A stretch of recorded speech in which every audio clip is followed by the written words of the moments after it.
Hello, how you doing, everybody? Welcome back to another episode of God Concept. I'm your host, Mr. Pagan. How's everybody doing?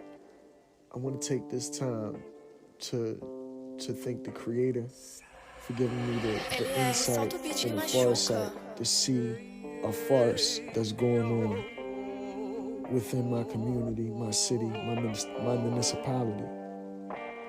And I'm pretty sure a lot of you out there see things in your cities that's just not right. You know, I've been noticing things for a long time, but didn't know that these things would ever hit so close to home for me and impact my life in such a hard way. But it's not just about me. It's about the collective. It's about people all over the United States and abroad who's being unjustly criminalized by anywhere you live, by a higher a person that supposedly governs over us. You know, these are people governing over us, and we allow them to, with their laws and their statutes and things like that. And they give us mandates and they give us court dates and all types of things. And what we do is we go through with it, we go to court and things like this, and we play into the system. You know, because we're born here, we live here. So, you know, when you're born in a place and you're a part of a place, when you live in a place, it feels like it has the natural inclination to govern over you. I've been declared on many of my podcast episodes before that I'm a sovereign soul, that I'm a sovereign citizen, but that don't get recognized or acknowledged unless you put in paperwork with the same system that's governing over you. If that system that's governing over you don't want to lose control of you, then why would they allow yourself to become a sovereign soul or a sovereign citizen? It's sad today, man, because what I witness is people all over the world, you know, not all over the world, but mainly here in America, we trade our freedoms, our rights, our human natural rights. We trade them in for a false sense of security. A security that I never really bought into. You know, the only people that all these laws and statutes are securing is people actually tied to the government and its legal system, who put it in place to be a good thing. But any system that's been in place for too long, you know, just like anybody knows, even with water pipes, after a while, it gets corroded and rusted and all types of gunk is inside of it because it was untended or untreated for so long. And that's the same thing with the people who's pulling off legal organized crime within cities and municipalities, within your life, within my life. You know, it's one thing if you're doing these things and you're robbing and exploiting and taking advantage of big corporations like big business or things like that. I don't mind because I'm not a big business. You know, I'm just an individual. I'm an individual who's an entrepreneur trying to build something for herself. So I have no respect for people, whether it's legal organized crime or whether it's just a person stealing from other people. You know, anytime you have a city that basically turn a blind eye to somebody stealing or setting people up or exploiting, people, like regular citizens, for whatever reasons, whether that be property, whether that be some type of personal gain, whether that be to take a person's credit away from them, like, financially and physically too. It's appalling because you can go all your life and not ever find out that people are exploiting you, that people are taking advantage of you, that people are using you. And then once you find out and you actually do your due diligence to have it stop or try to, get justice for the wrong that's been done in your life, the system still don't respond to it. In fact, the system will help out the perpetrators if they're tied to the system. That's why I call it legal organized crime. Because a person have a badge or a person is secretly working for an organization, their word is automatically bond because they took an oath with those organizations, with those law enforcement agencies, or with that state or city or municipality. They took an oath. So, to show face in their favor, they'll never ever give you that. They'll try. Let me not say that. They'll try not to ever give you justice for one of their own exploiting, ostracizing, and setting people's lives up.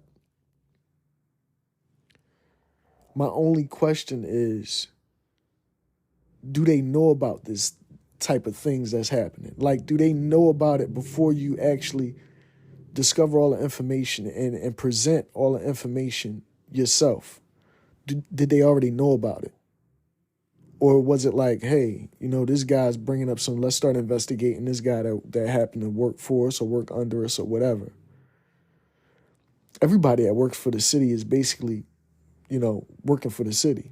They had a thing a while back called See Something, Say Something, where basically they delegating anybody in the city who's doing anything, any type of work for the city. They're saying that, it's your obligation to say something when you see a crime or something being done within your community, or something within your household, or something within your neighborhood. When you see something being done wrong, when you see a crime being committed, somebody being shot, stabbed, set up, and raped, many different things. I've been doing that for a long time. I've been calling out injustice for a long time, to the point where I don't involve myself with things that's unjust. We all talk a big game. We all have fun with words. We all played Grand Theft Auto. But I would have never imagined that Grand Theft Auto would become real life for me when I started being exploited and everything. And at the time period, you know what I mean? I know it's been going on prior, that I've been getting set up prior to all of this actually unfolding. But now it's to a point where, they made it evident as I took losses, and as I took losses, and as I began to see certain things, it became more evident what was going on in my life, with my life, and within loved ones' lives. Because what I'm noticing is they'll fuck over a loved one of yours. They'll introduce a loved one of yours to a hardship, a trial, or a new relationship just to screw you over. It's like a chess game that they play. But you don't know you're playing this game. You don't know you're involved in this chess game that's going on around you. But you're on the board. You're on the board, and this piece is moving around you, and you don't even know that the next step you may take might be lining you up to get your pieces taken. That's why I came out with the song House of Cards, because I felt as if my pieces was getting taken. I felt as if I was being set up and exploited by family members, nonetheless, by neighbors, nonetheless, by people that I thought I had good relationships with, people that I thought knew me and I thought I knew them. You know, Earth, Wind, and Fire got a song called Masquerade. The whole world is a masquerade. Everybody wears another face. You know, I never been one to wear double faces. What you see is what you get with me. I'm a genuine person, living life, trying to expound and expel, trying to expound on the things I feel and the things I think, and articulate that, and expel negativity as much as possible. You know, I'll block out anybody to get rid of negativity. I'll leave any situation to get rid of negativity. I'll go through a lot of things just to get rid of negativity. You know, I'll deprive myself of money, food, clothes, property. I'll deprive myself of a lot of things just to avoid being in a negative situation or being placed in a negative situation.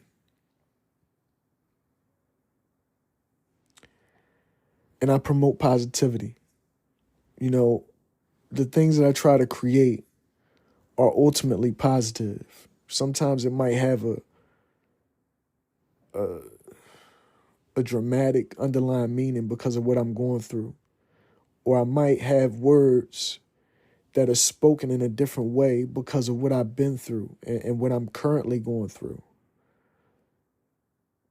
But that's my creativity speaking.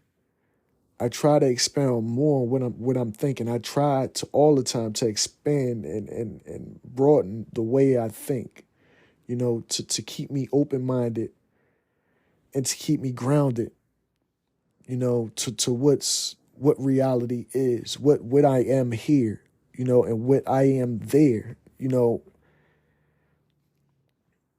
And I'm trying to, you know, I'm still navigating.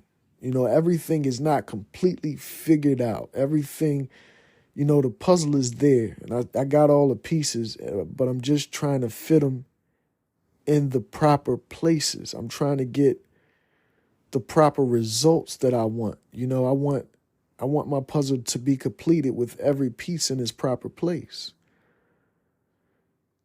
But it seems like every time I take my eye off the puzzle, pieces of that puzzle began to be rearranged.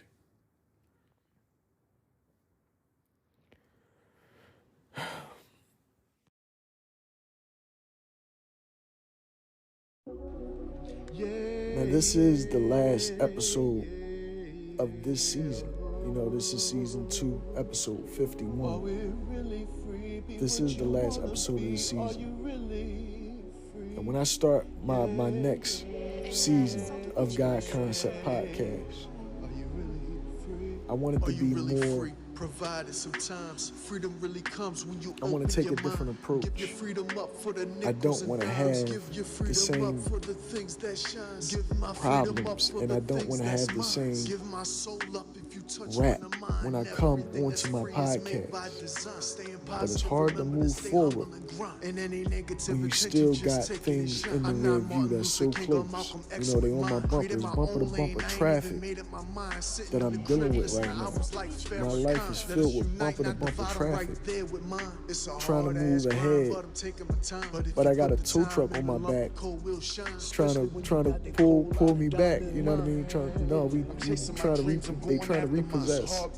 You know what I'm trying to do with my life? They're trying to repossess me, basically. And when you see the dichotomy, when you understand the dichotomy, when you feel the farce that you're placed in, around you, that's built up around you and your family, you have a choice to make. Either you're gonna evolve or you're going to tuck your tail and hide like a coward. You know, um, the things I say, the things I do, what I create is all about freedom. It's all about expression. It's all about letting people know, folks know who I am and what I stand for on a daily basis within my life. I've never been one of the type to sit up there and promote violence or try to act like any tough guy, but what I always did promote was you defending your family and you standing up for what's right and being an advocate for justice. But when you're within a system that don't show many people justice, then it's hard to really stand for those things, or it's hard to really have those point of views. I just don't want my kids to experience injustice in their life. I'm pretty sure that there will be some unjust things that happen in their life. Shit, you know, me and their mother provided unjust things in their life already because they don't deserve to go through the things that they go through on a daily basis. And for that, I apologize to them. But I have to also apologize to myself for not participating in my future endeavors sooner. You know, instead I chose the lackadaisical route, and you know, most of us do. Majority of us do, to be honest with you. We go get a job and we settle in on our 9-to-5s and things like that, and we try to forget or suppress that there are deeper meanings, understandings, and knowledge in the world. You know, you're here and you're living this life, this everyday life that you live, but there's something higher than just this. There's something higher watching you that's got its eye on you. You know, a lot of people don't realize that ever in their life. So I'm appreciative just for the fact that I could sit back and acknowledge and feel and know with every fiber in my being that there is a higher consciousness, that there is a higher power, and that I am a part of that. And me reaching my goals and achieving new heights is me getting steps closer to that higher power, to that higher creator. You know, I just want to do what's naturally good for me, what I'm naturally inclined to do. You know, never go against your nature and what your nature is. And try your best not to let anybody exploit that nature, because that's what we all, you know, a lot of us, many of us are victims of our natures being exploited. Everybody has a different nature. Everybody has a different personality, point of view, characteristic. And the people that you're around know that. People around you know your character, your you know, the content of your character. Sadly, even the municipalities that you're living under know the contents of your character as well. And I mean, it's only sadly when they actually trying to take advantage of that which you are. You know, if anybody's ever taken advantage of you, know what I mean. But when somebody's actually, you know, trying to help you, you know, lift you up and promote you in different ways. When your city and community is trying to help you, lift you, and promote you, it's not bad, you know, when somebody knows exactly who you are, the content of your character and your personality. It's not a bad thing.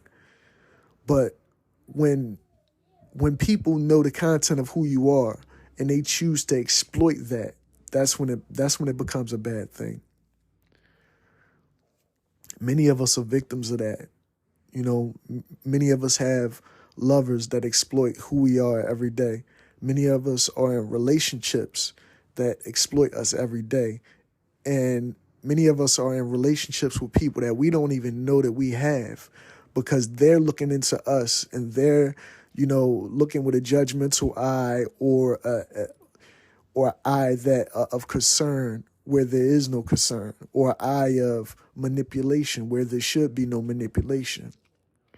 You know, many of us have these relationships that we're trying to cultivate with ourselves, and it's inhibited by the relationships we have with others a lot of times. If we're trying to cultivate a relationship with you, then it's kind of hard to try to have a relationship with somebody else that counteracts or represses that relationship that you have with yourself, because their relationship is toxic, or their relationship with you is to block you from really gaining to know who you are.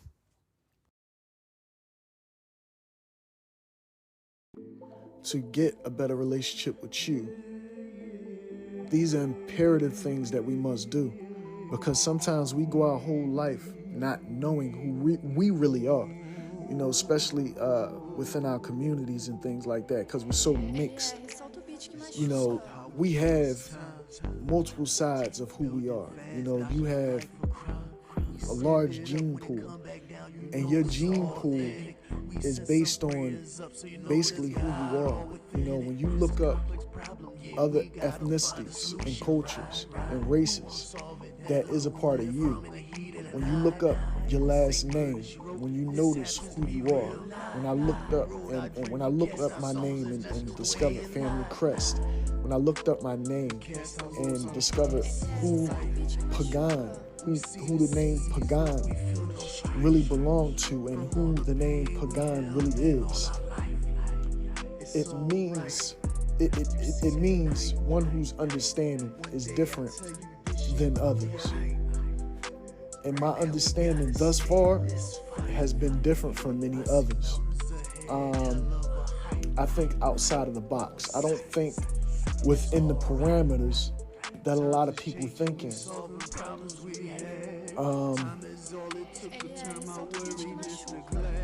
For that, many people get demonized, not just on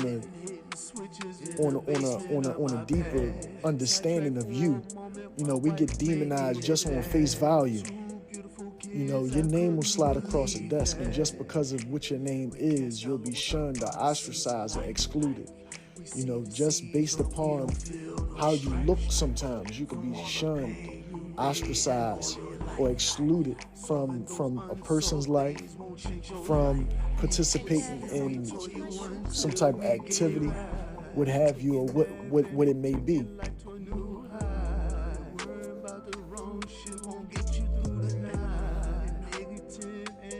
The things that I really want to fight for is injustice, and I can't help being an activist. I have an activist spirit. I'm Cuban, I'm Irish, and I'm Native American. When you take all three of those things, you get something that's like me. You know, I don't try to ever buck the system. I look at it as the system has always been trying to buck me.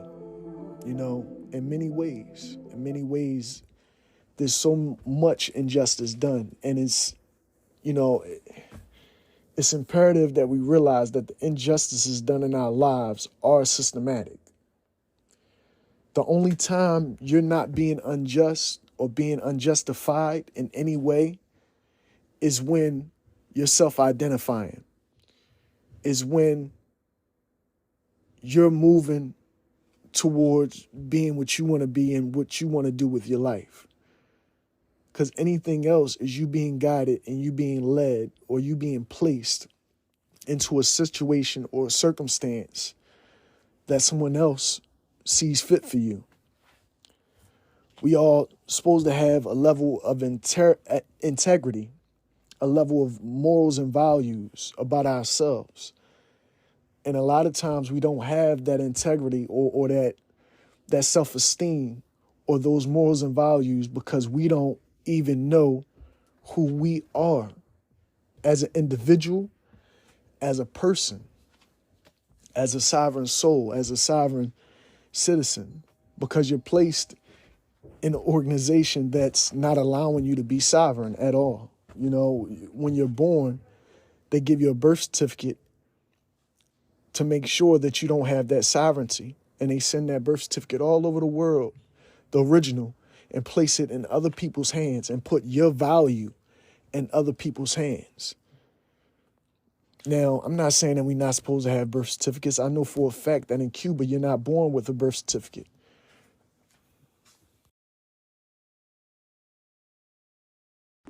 And understanding that many of us lead different lives. Like, none of our stories are 100 complete, 100% the same. What's right for me might not be right for others. My viewpoints and what I stand on, others might not see it because they're not made to see it. They're not allowed to see it.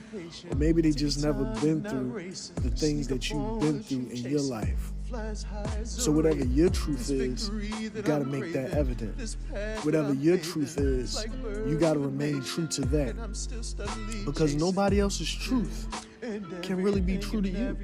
Only your truth can be true to you. Only the things that you believe, you can fathom at times. Unless it's something that's universal, unless it's something that's, that's natural to everybody. Like, did you breathe today? Yeah, I breathed today. Did you eat today? Yeah, I ate today. Did you drink today? Oh, what you drink? Yeah, we can communicate on that. We can communicate on shows and have the same ideas or the same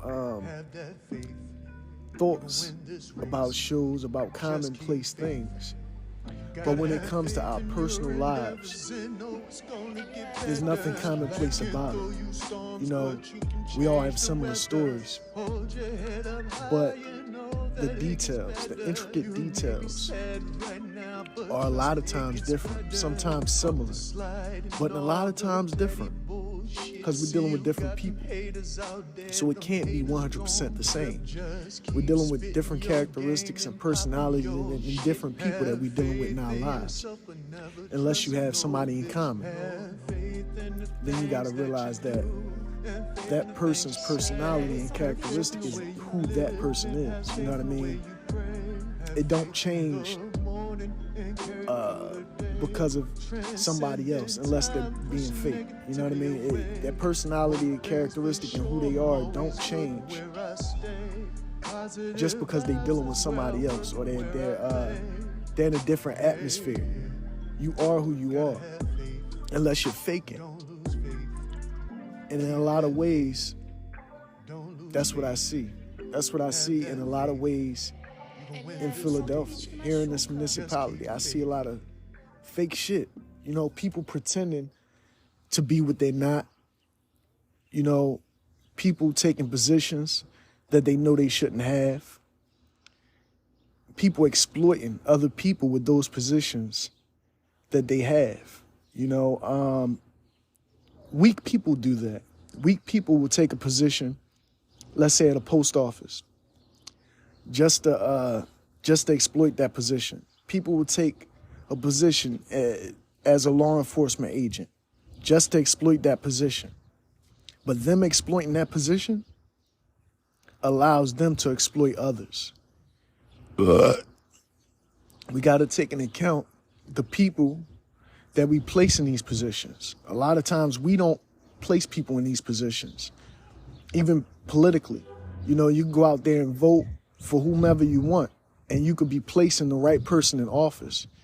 But if the Electoral College decides that somebody else should be seen fit for that position, no matter what the masses think, no matter how you voted, no matter, they're going to get that guy in there. And that's what we're dealing with. I got a saying that even if something doesn't affect you, it still affects you.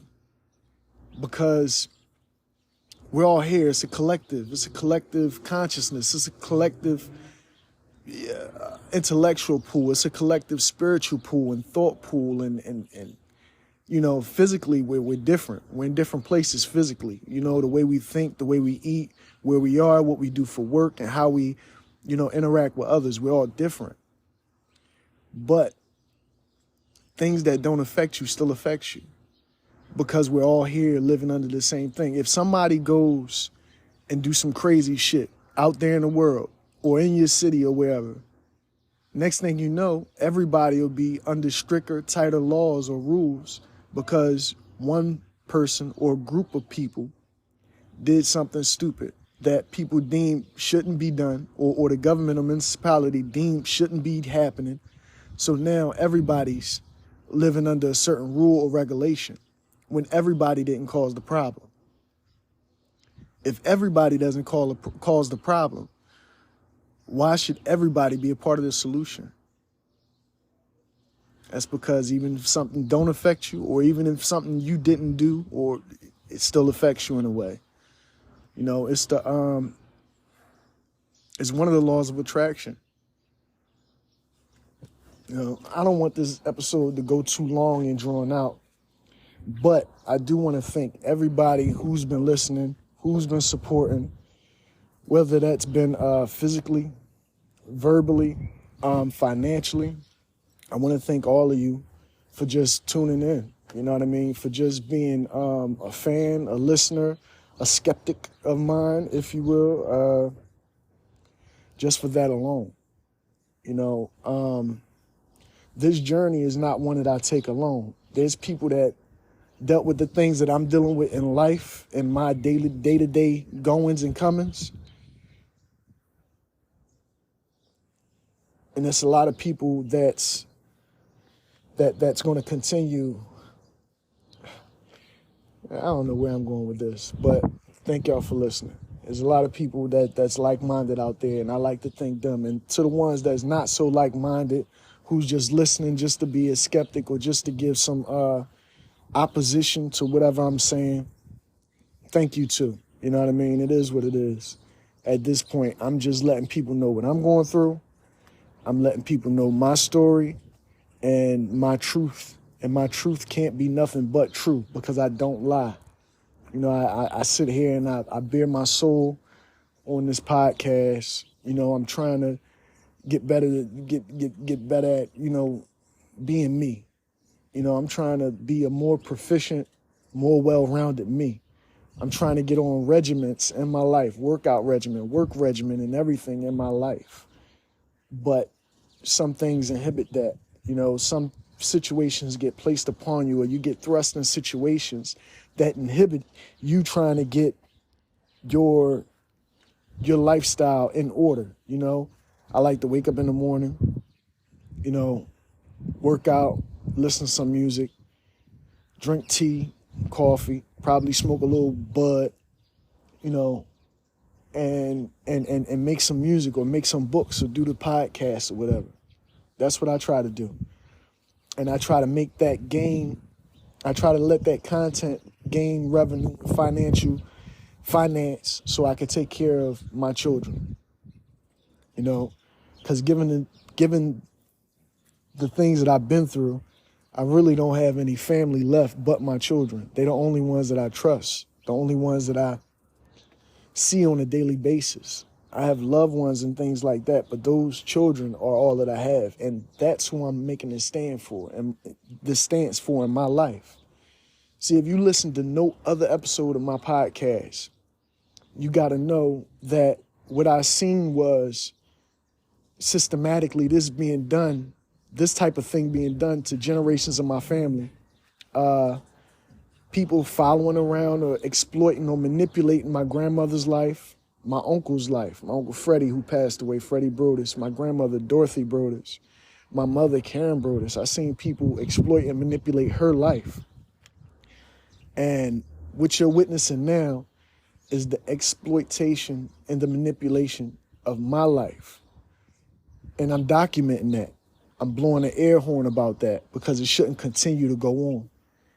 And I refuse to let my kids go through these same type of things in the city and municipality. That's why I'm working so hard to try to gain the financial freedom that I need to be able to escape this situation with my kids. This is a rescue mission for my kids, for my children.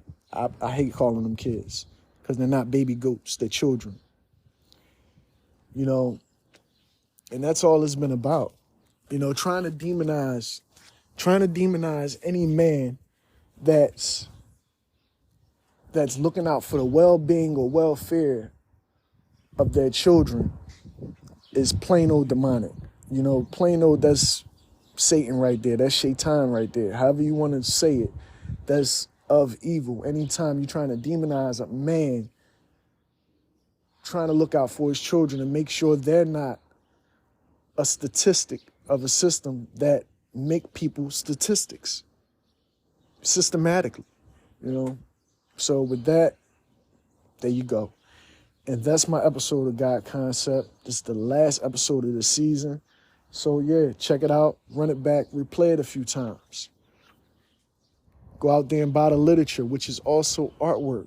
Read it twice, thrice, quadruple times. You know, the music, listen to the songs unlimited. You know, just stream them.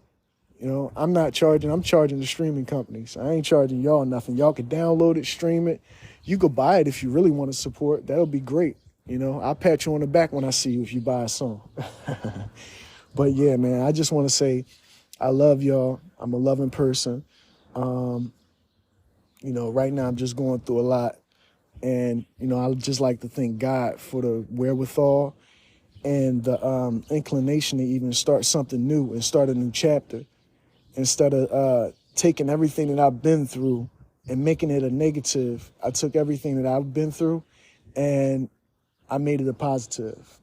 And that's what I'm going to continue doing. And whoever doesn't like that, fuck it. All right, that's my episode of God Concept. I've been your host, Mr. Pagan. Thank you for listening again. Tune in for the new season, new episode of God Concept coming at you soon. Hopefully before this week is out properly. Peace.